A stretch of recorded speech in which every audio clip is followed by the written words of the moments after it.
हम लोग आज इस साल का आईसीएसई बोर्ड, इस साल का जो आईसीएसई बोर्ड हुआ उसका जो क्वेश्चन है, यानी सेमेस्टर 2 आईसीएसई बोर्ड का मैथमेटिक्स का सेमेस्टर 2 का क्वेश्चन हमको मिला और इस क्वेश्चन का हम लोग आज सॉल्यूशन करेंगे, है ना। कौन सा क्वेश्चन? आईसीएसई बोर्ड मैथमेटिक्स का सेमेस्टर 2। अभी तो 2 सेमेस्टर में एग्जाम हुआ, आपको मालूम है ना कि 2 सेमेस्टर में एग्जाम हुआ। तो ये दूसरे सेमेस्टर का क्वेश्चन मेरे पास है, ये आपका सेमेस्टर 2 का क्वेश्चन हमको मिला है और इसका सॉल्यूशन आपको देते हैं। तो चलिए आप लोग ध्यान से देखिएगा, ताकि इसमें तो हर चैप्टर मिक्स है, इसमें आपको कोई परेशानी नहीं होगी। इसमें हम लोग उतना विस्तार से नहीं करेंगे, लेकिन आपका सॉल्यूशन देंगे।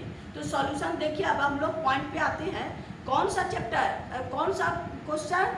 आईसीएसई सेमेस्टर 2, आईसीएसई बोर्ड का सेमेस्टर 2 का। तो चलिए क्वेश्चन नंबर आप देखिए, सेक्शन 1 क्या है? सेक्शन 1 में क्वेश्चन नंबर 1 देखिए। सेक्शन 1 में क्वेश्चन नंबर 1 देखिए क्या है। क्वेश्चन नंबर 1 है आपका प्रोबेबिलिटी से। कौन सा? क्वेश्चन नंबर 1 में प्रोबेबिलिटी से है। देखिए आपका कहता है the probability of getting a number divisible by 3 in the throw a dice. In the throw a dice. Dice अब क्या है? हम लोग लूडो खेलते हैं ना, है ना। हम लोग क्या करते हैं? लूडो खेलते हैं। तो लूडो में जो आप लोग, जो हम लोग देशला भाषा में क्या कहते हैं? छक्का। देशला भाषा में क्या कहते हैं? छक्का। छक्का में क्या है? आपको 6 नंबर होते हैं। कौन सा? अब देखिए क्वेश्चन नंबर 1 में, इसमें छक्का में 6 नंबर होते हैं, यानी 1 2 3 4 5 6, है ना। इतने सारे डाइस में कितने नंबर होते हैं? 1 to 6। अब इसमें कहता है क्या? Probability of divisible of 6। क्या कहता है? The probability getting a number divisible by 3। 3 भी 3 से डिविजिबल है और 6 भी 3 से डिविजिबल है, यानी आपका ये और ये क्या है? 3 से डिविजिबल है। तो टोटल नंबर कितना हो गया? टोटल नंबर हो गया आपका 6। कितना नंबर है इसमें? कितना डिजिट है? 6। 1 2 3 4 5 6। और हमारा 3 का मल्टीपल कितना है? 3 का मल्टीपल 2, 3 and 6, यानी आपका टोटल नंबर 6। अब multiple of 3 is equal to कितना है? 2। देयरफॉर प्रोबेबिलिटी कितना होगा? 2/6। प्रोबेबिलिटी कितना होगा? 2/6। 2 से कैंसिल कर दीजिए, यानी 1/3। अब यहाँ देखिए 1/3 मेरे पास कहाँ है? क्वेश्चन नंबर 1 का बी में 1/3 है, यानी मेरा 1 का आंसर क्या होगा? 1 का आंसर बी होगा। बी इक्वल टू 1/3, यही आंसर होगा। Question number 1 complete. आइए क्वेश्चन नंबर 2 में क्या कहता है? 2 कहता है the volume of conical tent. Volume of conical tent आपके पास 463 metre cube and the area of base. इसमें क्या है? कोई भी टेंट है। देखिए क्वेश्चन नंबर 2 में कोई भी टेंट है जिसका टेंट का बेस का एरिया ये रेडियस यानी πr², और आपका वॉल्यूम कितना है? आपके पास वॉल्यूम है 462 सेंटीमीटर स्क्वायर। अब मेरे पास क्या कहता है? Find the height. क्या फाइंड करना है? हाइट। चलिए अब हम लोग वॉल्यूम वाला फॉर्मूला करेंगे। सिंस वॉल्यूम इक्वल टू कितना होता है? 1/3 πr²h, यही ना है। वॉल्यूम ऑफ कोन, क्या चीज? Volume of cone. Volume of cone हो गया 1/3 πr²h। अब यहाँ ध्यान देना है, मेरे पास πr² का वैल्यू है कितना? πr² इक्वल टू 154, है ना। अब वॉल्यूम मेरे पास है तो सबके जगह रखिए, यानी आपका v equal to 1/3h into πr² को अलग कर दीजिए। इस πr² के जगह हम लोग कितना करेंगे? 154 यहाँ रख दीजिए वॉल्यूम के जगह। 462 1/3 अब है h इंटू पाई स्क्वायर की जगह 154। अब इसको आप कैंसिल कर दीजिए, मल्टीप्लाई में इसको यहाँ ले आए, है ना। तो h इज इक्वल टू क्या होगा 462 इंटू 3/154। अब हम लोग कैंसिल कर देते हैं, यानी ये जो है आपका इसका 3 टाइम्स में कैंसिल हो जाता है। अब क्या है 3 इंटू 3, यानी h is equal to 3 into 3 9 centimetre. यानी मेरा क्या निकल गया, हाइट निकल गया। हाइट मेरे पास कितना है, अब देखिए आंसर में क्या है, हाइट है आपका, आप कितना है 9, यानी आपके पास इसमें क्वेश्चन नंबर 2 का सी में क्या है 9, यानी आपका क्या आंसर हो गया 2 का 9 कहाँ है सी में, यानी सी इक्वल टू आपका 9 सेंटीमीटर, यानी 2 का सी आंसर है। कौन सा 2 का सी। देखिए क्वेश्चन नंबर 3 है आपका median class of the distribution. Median class यानी क्लास इंटरवल आपके पास है। अब यहां ध्यान दीजिए, क्वेश्चन नंबर 1 का 3, क्वेश्चन नंबर 1 का 3 आपका ये आपका डिस्ट्रीब्यूशन टेबल दिया हुआ है। क्वेश्चन नंबर 3 में देखिए क्लास इंटरवल एंड फ्रीक्वेंसी। अब इसमें कहता है the median class for the distribution. Median class कौन होगा, क्या कहता है मीडियन क्लास कौन होगा। अब यहाँ पर हम लोग ये तो फ्रीक्वेंसी है, ये हो गया है, इससे हम लोग क्यूमुलेटिव फ्रीक्वेंसी निकालेंगे सी एफ कैसे निकालते हैं। अब यहाँ लेंगे 2, ये दोनों को ऐड कर दीजिए, यानी 2 + 4 6। अब इसमें ऐड कीजिए 6 + 3 9 और 9 + 5 14। ये हम लोग क्यूमुलेटिव फ्रीक्वेंसी निकाली, यानी total n is equal to कितना हो गया 14। अब देखिए n/2 यानी 14/2 कितना हो गया 7, यानी आपका 7। अब 7 के बाद देखिए कौन सा है 7 से, ऐसे भी हम लोग असेंडिंग डिसेंडिंग में सजाते हैं ना, तो यहाँ पर 7, यहाँ पर 6 है, इससे जस्ट ग्रेटर होना चाहिए। ग्रेटर तो ये भी है ये भी है, लेकिन जस्ट इसके ग्रेटर, यानी इसके 7 के बाद कौन है 9 का करस्पॉन्डिंग मिड क्लास कौन है मीडियन, यानी आपका 20 to 30, यानी आपका क्या हो गया since 9 is greater than 7 therefore आपका मीडियन क्लासेस आपका क्या है मीडियन क्लास इक्वल टू इसी का करस्पॉन्डिंग यानी 20 to 30। यही मेरा आंसर है ना। कौन सा क्वेश्चन क्वेश्चन 3। अब ये 20 to 30 में कहाँ है, तो यानी क्वेश्चन नंबर 6। ये क्या है क्वेश्चन नंबर आपका क्वेश्चन नंबर 3 का सी, क्वेश्चन नंबर 3 का सी, यानी 20 to 30, यानी 2 का सी आंसर है 20 to 30, यानी क्वेश्चन ये भी कंप्लीट। अब यहाँ ध्यान दीजिए क्वेश्चन नंबर 4 क्या कहता है, इसी का क्वेश्चन नंबर 4 क्या कहता है। 2 lines are perpendicular, 2 lines are perpendicular to one another, the relation between their slope। हम लोग पढ़े हैं ना इक्वेशन ऑफ लाइन में, क्या अगर 2 लाइन पैरेलल है, अगर इसका स्लोप m1 है, इसका स्लोप m2 है, तो अगर पैरेलल हो तो m1 = m2। अगर ये दोनों परपेंडिकुलर है, यानी ये है m1 ये है m2।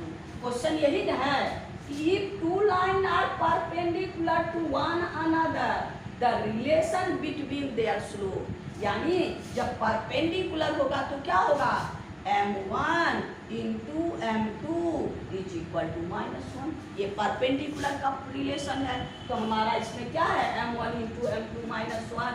आपका क्वेश्चन नंबर 4 का डी आंसर है m1 × m2 = -1, यानी ये आपका क्वेश्चन नंबर डी आंसर है ना।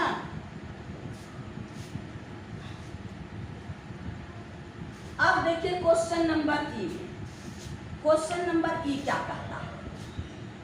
ए lighthouse 80 centimetre high, a lighthouse 80 centimetre high, the angle of elevation of the top from a point 80 metre away the foot its foot along the same horizontal plane। यानी आपका क्या कहता है? Question number 5 देखिए क्या है।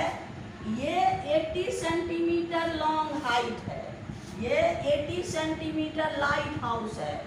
इसके foot से 80 सेंटीमीटर के डिस्टेंस पे इसका एंगल ऑफ इलेवेशन मांगता है। क्या मांगता है? Angle of elevation.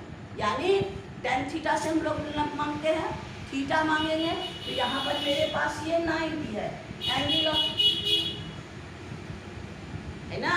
ये लाइट हाउस है। क्वेश्चन नंबर हम लोग का क्या है? आपका 5 में क्वेश्चन कहता है, देखिए a lighthouse 80 centimetre high, 80 centimetre high, the angle of elevation of its top from 80 centimetre away the point. यहाँ से 80 सेंटीमीटर अवे से इसका कितना आपका पॉइंट होगा, इसका एंगल ऑफ इलेवेशन कितना होगा? तो आपका वही आपका क्या कहता है? Angle of elevation. तो आपके पास क्या है? tan, इसको angle of elevation theta, tan theta is equal to 80/80, tan theta equal to p/b। इसके लिए p का काम ये करेगा और b का काम ये करेगा, आपको ट्रिग्नोमेट्री में बताए हैं। यानी आपका दोनों cancel 1, tan theta is equal to 1, tan का वैल्यू 1 कहाँ होता है? tan का वैल्यू 145 डिग्री में होता है। यानी tan theta is equal to tan 45, है ना। देयरफॉर tan हटा दीजिए, यानी theta is equal to 45। Angle of elevation कितना हो गया? 45 डिग्री। यानी अब देखिए क्वेश्चन नंबर 5 में 45 कहाँ है? मेरे पास 45, यानी क्वेश्चन नंबर आंसर कहाँ है? बी। क्या है? बी। 5 का मेरे पास क्या हो गया? क्वेश्चन नंबर बी आंसर हो गया। क्या? बी इक्वल टू 45, यही मेरा आंसर है। यानी क्वेश्चन नंबर 4, क्वेश्चन नंबर 1 का हम लोग का 5 भी कंप्लीट हो गया। अब आइए क्वेश्चन नंबर 6 में, 1 का 6 देखिए। The modal class of a given distribution always corresponding to the modal class, यानी मोड हम लोग क्या लेते हैं? Highest frequency. तो हाईएस्ट फ्रीक्वेंसी का करस्पॉन्डिंग आपका जो क्लास होगा, क्लास इंटरवल होगा, वही हो मॉडल क्लास। ये है आपका क्या कहता है? The modal class of a given distribution always corresponding to the आपका है इंटरवल विथ हाईएस्ट फ्रीक्वेंसी। कौन सा? Highest frequency. यानी क्वेश्चन नंबर ए आंसर है। 6 का क्या हो गया? Highest frequency.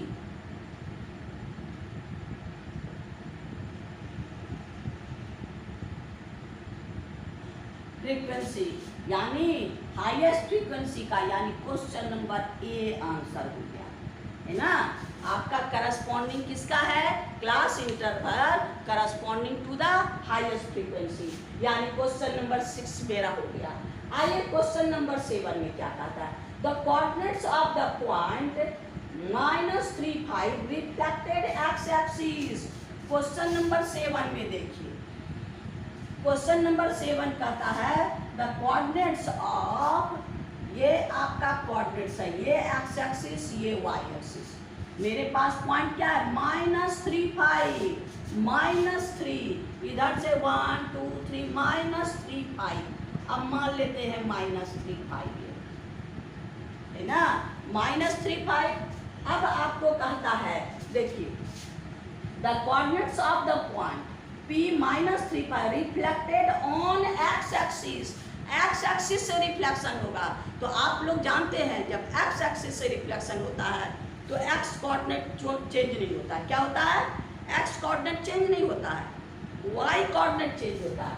यानी ये एक्स एक्सिस से रिफ्लेक्शन हो रहा है। एक्स ये है, एक्स और वाई, एक्स में किसी तरह का चेंज नहीं होगा। क्या होगा? एक्स में कोई तरह का चेंज नहीं होगा। यानी इसका कोऑर्डिनेट क्या हो गया, -3 -5। यानी आपका कोऑर्डिनेट किसका चेंज हो गया, y का, y कोऑर्डिनेट का। x अगर x एक्सिस से रिफ्लेक्शन होता है तो उसका x कोऑर्डिनेट का कोई भी साइन चेंज नहीं होता है, y कोऑर्डिनेट चेंज होता है। तो ये आपका -3 5 देखिए इसमें कहाँ है, यहाँ ध्यान दीजिए, -3 5 आपको क्या है, -3 -5, यानी क्वेश्चन नंबर बी क्या है, आंसर नंबर बी। ये यानी आपका 7 में बी आंसर, 7 का क्या है, बी आंसर, यानी आपका -3 -5 है ना। तो आपका क्वेश्चन नंबर सेमी क्वाड्रिलेटरल है ABCD, और एंगल ए मेरे पास है, एंगल सी मेरे पास है। एंगल ए है 2x + 5, एंगल ए है 2x + 5, और एंगल सी है आपको x + 10, और हमको x का वैल्यू निकालना है। अब देखिए इसमें क्या, find the value if ABCD is cyclic quadrilateral, है ना। एंगल आपके पास BAD equal to 2x + 5 and BCD x + 10, find x is equal to, x का वैल्यू फाइंड करना है। तो अब यहाँ देखिए साइक्लिक क्वाड्रिलेटरल है, साइक्लिक क्वाड्रिलेटरल का क्या फॉर्मूला होता है, क्या प्रॉपर्टी है, अपोजिट एंगल आर सप्लीमेंट्री, यानी अपोजिट एंगल का सम 180। इसका मतलब A + C 180 क्या होगा, since A plus angle C is equal to 180 by the property of cyclic quadrilateral. Cyclic पढ़े है ना, तो साइक्लिक वही होता है जिसका अपोजिट एंगल का सम 180 हो। तो आप दोनों का सम कर दीजिए, 2x + 5 plus x + 10 is equal to 180। तो अब 2x + x 3x, अब ये हो गया +15 इज इक्वल टू 180। अब 15 को उधर भेज दीजिए, यानी 3x is equal to 180 minus 15। अब माइनस कर दीजिए, 5 7 में 1 6 165। अब हम लोग क्या करेंगे, 3 से डिवाइड कर दीजिए, x इज इक्वल टू 165/3, 3 5 जा 15, 3 5 जा 15, यानी therefore x is equal to 55।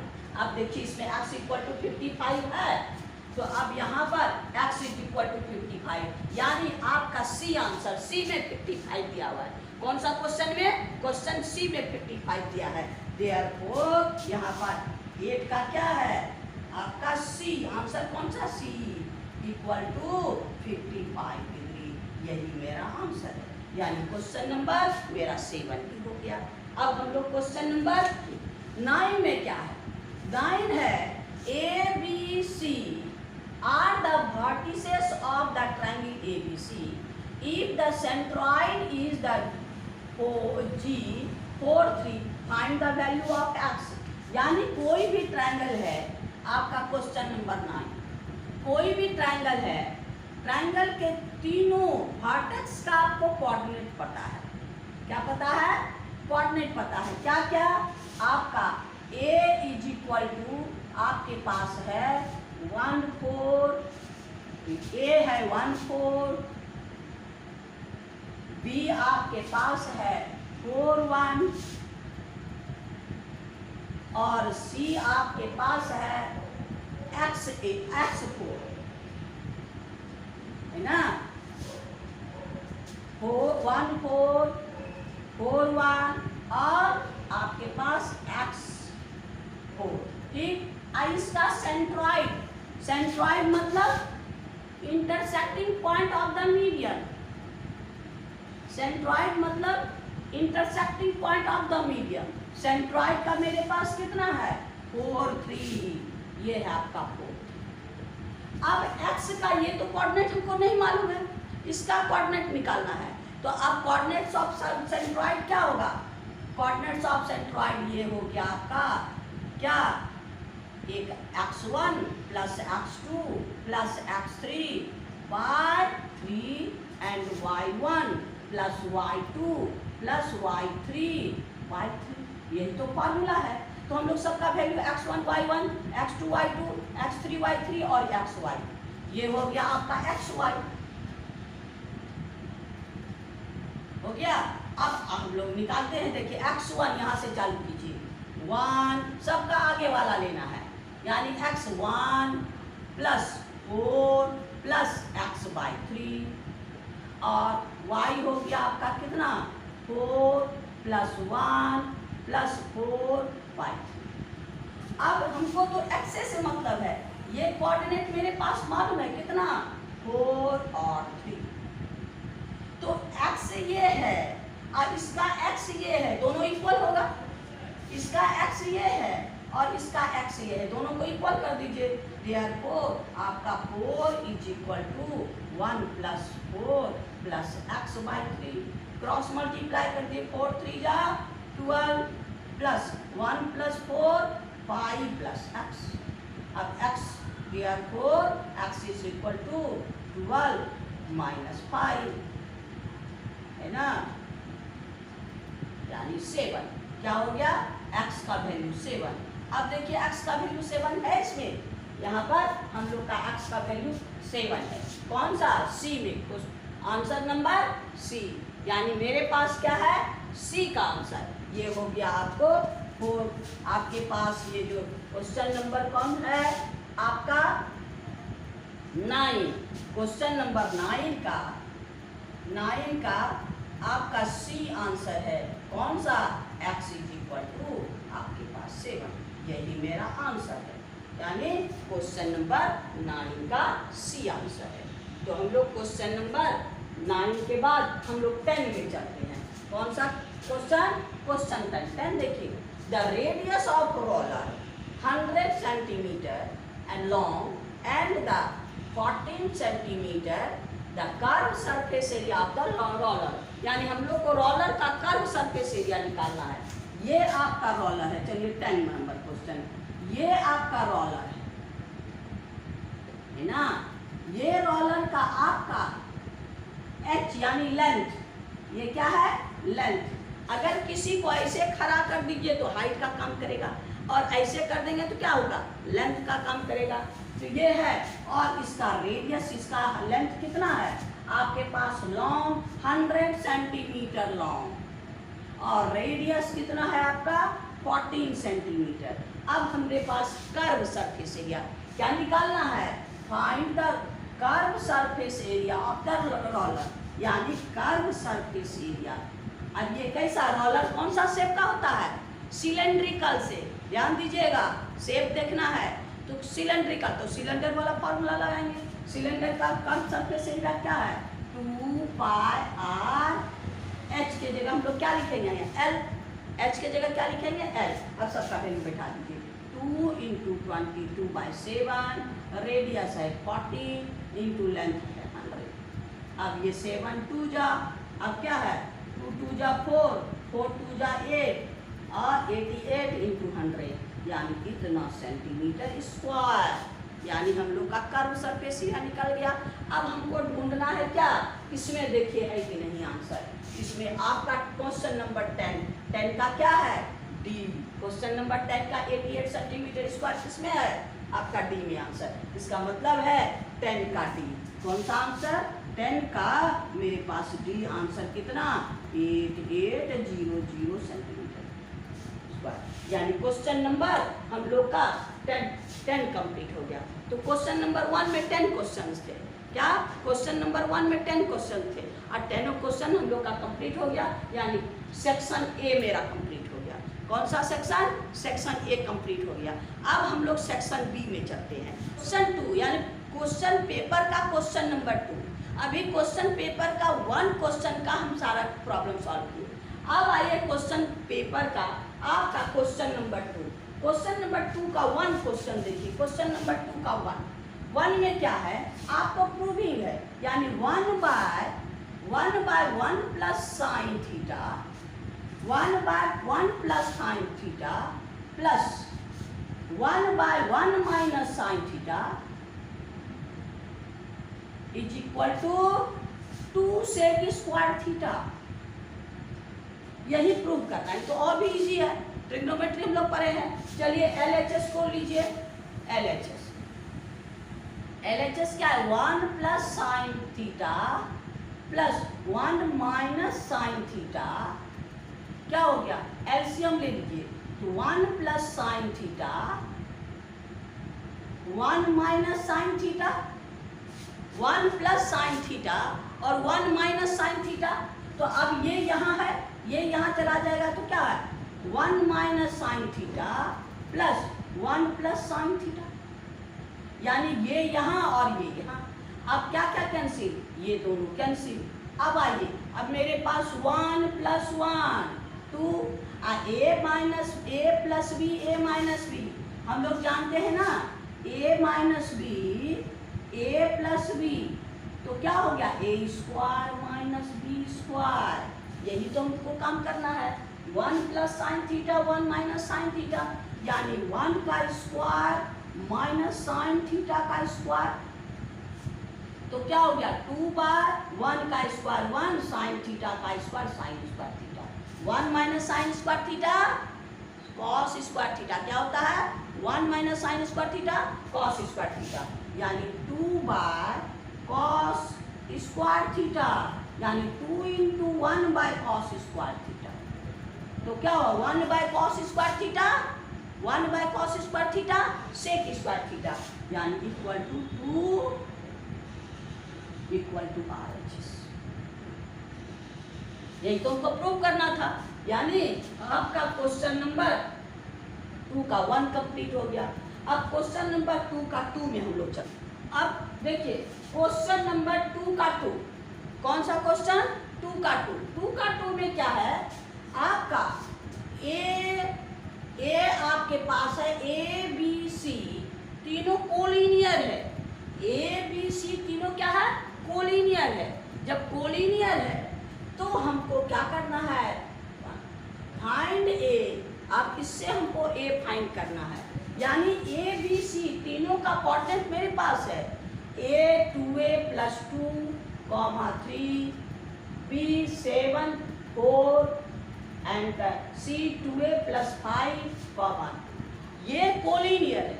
अब कोलिनियर जब है तब हमको A फाइंड करना है। कोलिनियर जब है तो क्या होता है? ये दोनों से भी इक्वेशन निकाले। हम लोग दो मेथड से काम कर सकते हैं। A और B का इक्वेशन निकालेंगे और B और C का इक्वेशन निकालेंगे, सेम निकलेगा। इक्वेशन एक लाइन का कोलिनियर मतलब एक लाइन का किसी तरह से इक्वेशन निकाले तो हम लोग को क्या होगा? सेम होगा। तो हम लोग ये दोनों का इक्वेशन, और दूसरा मेथड है ये दोनों का इक्वेशन निकाल लेते हैं और निकाल लेने के बाद हम x और y की जगह इसको रखेंगे तो हम लोग को क्या होगा? वेरीफाई हो जाना चाहिए, यानी LHS RHS इक्वल हो जाना चाहिए, और RHS इक्वल हो जाएगा तो हम लोग को A का वैल्यू निकल जाएगा। बस A और B का इक्वेशन, तो इक्वेशन ऑफ लाइन क्या होगा? आपके पास इक्वेशन ऑफ लाइन, इसका फॉर्मूला आपका क्या है? आपके पास है क्या? y minus y1 is equal to y2 minus y1 divided by x2 minus x1 into x minus x1। यही हम लोग फॉर्मूला लगाएंगे। यानी आपका क्या है? ये है आपका 1, आपका x1 और y1, x2 और y2। तो अब y माइनस y1 मेरे पास कौन है? 3 is equal to y2 minus y1 4 minus y2 यहाँ है 4 minus 3 divided by x2 minus x1 7 minus 2a plus 2 into आपका x माइनस x1 मेरे पास कहाँ है? ये यानी 2a प्लस 2। यही मेरा इक्वेशन है ना। इस इक्वेशन से पहले हम लोग लाइन का इक्वेशन निकाले, यानी x1 y1 x2 y2 तो ये दोनों से निकाले तो अब मेरे पास देखिए आपका क्या है y minus y1, y1 is 3 यानी y माइनस 3, आपका y2 minus y1, y2 4, y1 3। अब आपके पास नीचे नीचे में x2, denominator x2 minus x1, x2 minus x1 और यहाँ पर x minus x1, x minus, अब इसको सिंप्लीफाई पहले कर दीजिए क्या होता है आपका y minus 3 is equal to 4 minus 3 1/7 minus आपका 2a minus 2 into x minus 2a minus 2। अब हम लोग क्या करेंगे इसको क्रॉस मल्टीप्लाई कर दीजिए यानी y माइनस 3 7 माइनस 2 7 माइनस ये माइनस हो जाएगा कितना हो जाएगा 7 में 2 माइनस कर दीजिए 5 minus 2a is equal to x minus 2a minus 2। अब इसको हम लोग मल्टीप्लाई कीजिए y into 5 y into 5 minus 2a is equal to minus 3 into 5 minus 2 यानी y से दोनों को माइनस 3 से दोनों को। अब आइए आपका x minus 2a minus 2 5y, अब है 5y, नहीं तो इसको ऐसे ही रहने दीजिए आपका y है ये 5 माइनस 2a y, अब इसको मल्टीप्लाई कीजिए माइनस 5 3 जा 15 minus minus plus 6a is equal to x minus 2a minus 2। अब इसको इधर ले आइए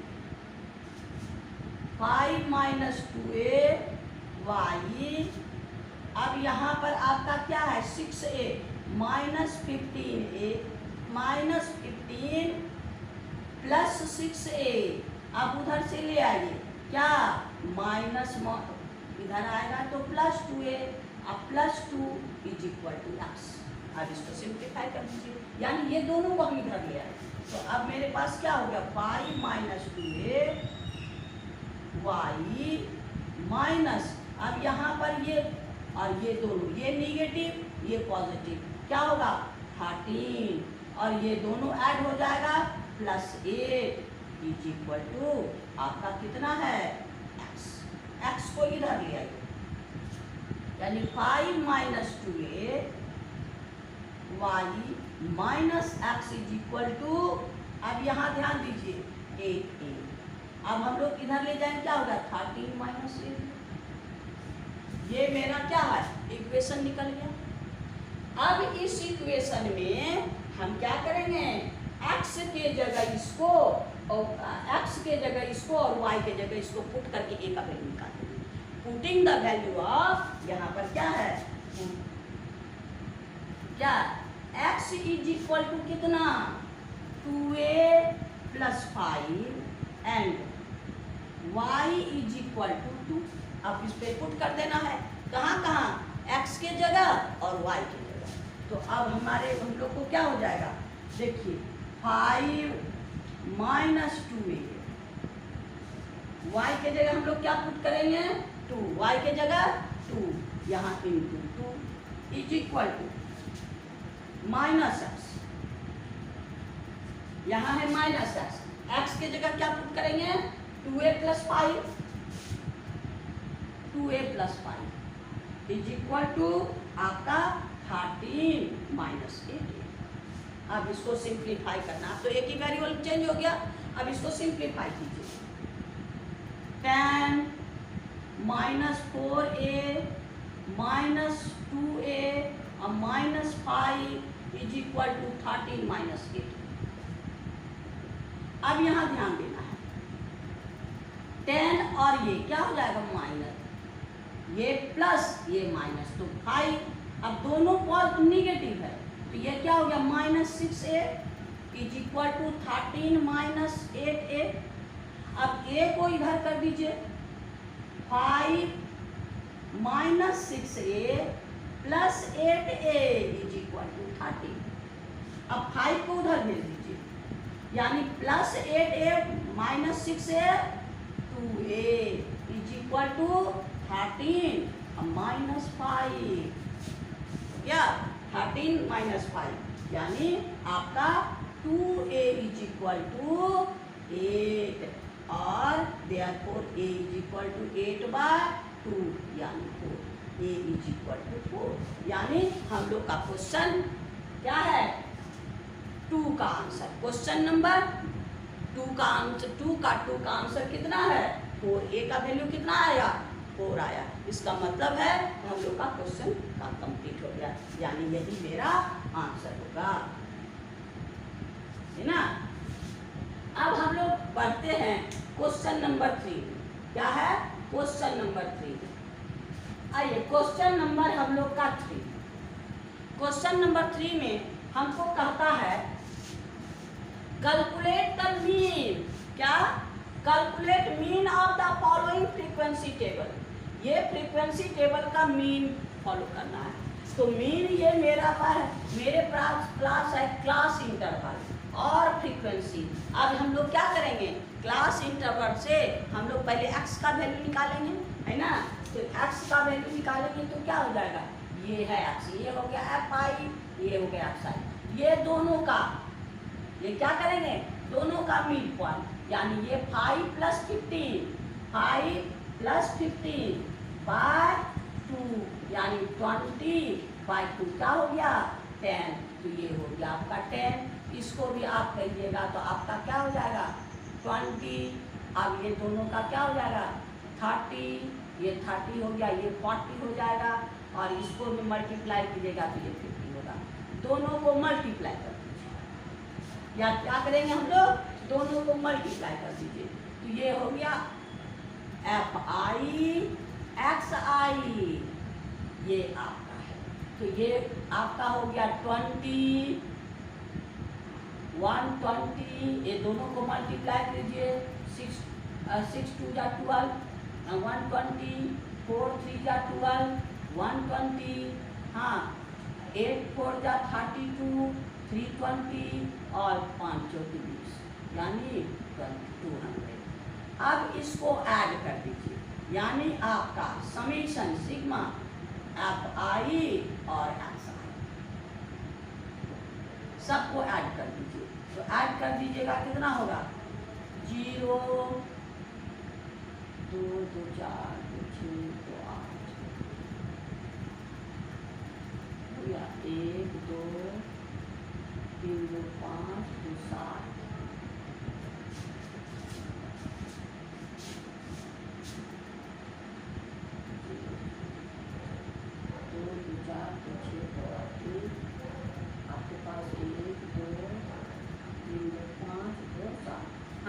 हम लोग अब ये हो गया 2 6 6 2 8 8 4 8 4 12 12 30 40।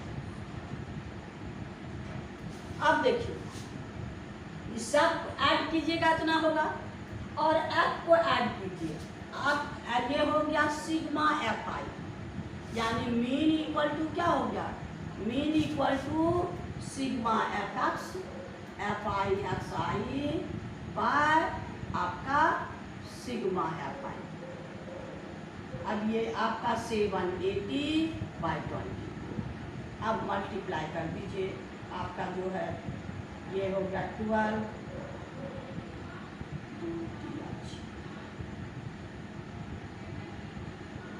ना, फिर आपका 3 से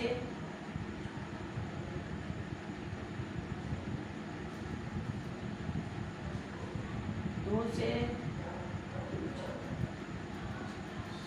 यानी 65/2, यानी आपका कितना हो गया 2 3 इतना,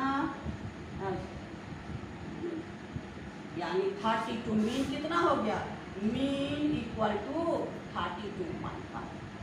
यही मेरा आंसर है ना, यानी आपको मीन निकालना था।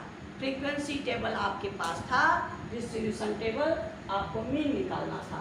पहले तो हम ये एक्स निकालिए, मीन पॉइंट ऑफ द आपका mid point of the class interval, इतना प्लस इतना बाय 2 आपका 10, इतना प्लस इतना बाय 2, इसको निकालिए, इतना प्लस इतना बाय 2 यानी 35 प्लस 45 बाय 2, फिर 45 प्लस 55 बाय 2। तो ये आपका सबका x का वैल्यू निकल गया और f का वैल्यू निकल गया।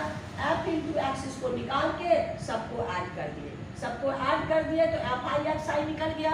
अब आपका f को भी हम लोग जोड़े, फ्रीक्वेंसी सबको भी ऐड किए तो ये हो गया 24, यानी mean equal to sigma f(i(xi) divided by sigma f(i). रख करके दोनों को कैंसिल कर दीजिए और आपका आंसर निकल जाएगा। तो अब हम लोग का क्वेश्चन नंबर 3 भी कंप्लीट हो गया। अब आइए क्वेश्चन, अब हम लोग देखिए यहाँ क्वेश्चन नंबर 4 में चलते हैं। कौन सा question? Question number 4। Question number 4 में आपके पास क्वेश्चन में फिगर दिया हुआ है, आपको फिगर बनाने की जरूरत नहीं है, क्वेश्चन में फिगर है। क्वेश्चन देखिए आपको क्या कहता है, in given figure O is the center of the circle। क्या कहता है? O is the center of circle। PQ and PR are tangent। PQ and PR are tangent and QPR is equal to 70 degree। अब S आपका कहता है S any point on the circle। अब हमको कहता है क्या क्या, एंगल QOR, एंगल QOR ये फाइंड करने के लिए ये एंगल, और एंगल QSR ये एंगल, ये दोनों एंगल फाइंड करना है। तो अब यहाँ ध्यान दीजिए, हम लोग ये देखे हैं जब टेंजेंट है, टेंजेंट और रेडियस क्या होता है, 90 होता है। Tangent radius perpendicular to the tangent, radius perpendicular to the tangent, ये भी 90 और ये भी 90। ये आपका 70 है तो ये एंगल हमसे नहीं निकलेगा, है ना। ये प्लस ये 90 90 90 180, ये दोनों का सम क्या हो जाता है 180। तो हम लोग का क्या हो गया इसमें, सिंस आपका angle P plus angle Q equal to 180 degree, angle P plus angle Q 180, ये हो गया 70 plus angle Q equal to 180, angle Q is equal to 180 minus 70 यानी 110, यानी ये मेरे पास कितना हो गया 110, है ना। अब यहाँ ध्यान दीजिए, आपके पास ये आपका आर्क है, आर्क पे ये सेंटर, ये ट्रायंगल, ये एंगल है, ये इस एंगल का हाफ कौन होगा, ये एंगल, यानी आपका जो है सर्किल में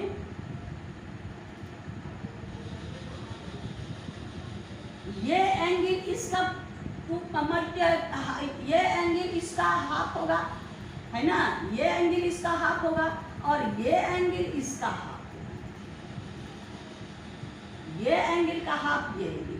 तो हमको तो ये मालूम है, तो हम लोग इसको इस एंगल को ना रिलेट करेंगे, तो यानी आपका क्या हो गया, इसको हम लोग एंगल QOR नहीं लिखते, रिफ्लेक्स QOR नहीं, तो हम इसको एंगल को कोई लेट कर लीजिए, यानी आपका जिस जो इसमें नहीं है लेट कर लेते हैं A, यानी आपका एंगल लेट, आपका angle QOR plus angle A is equal to 360।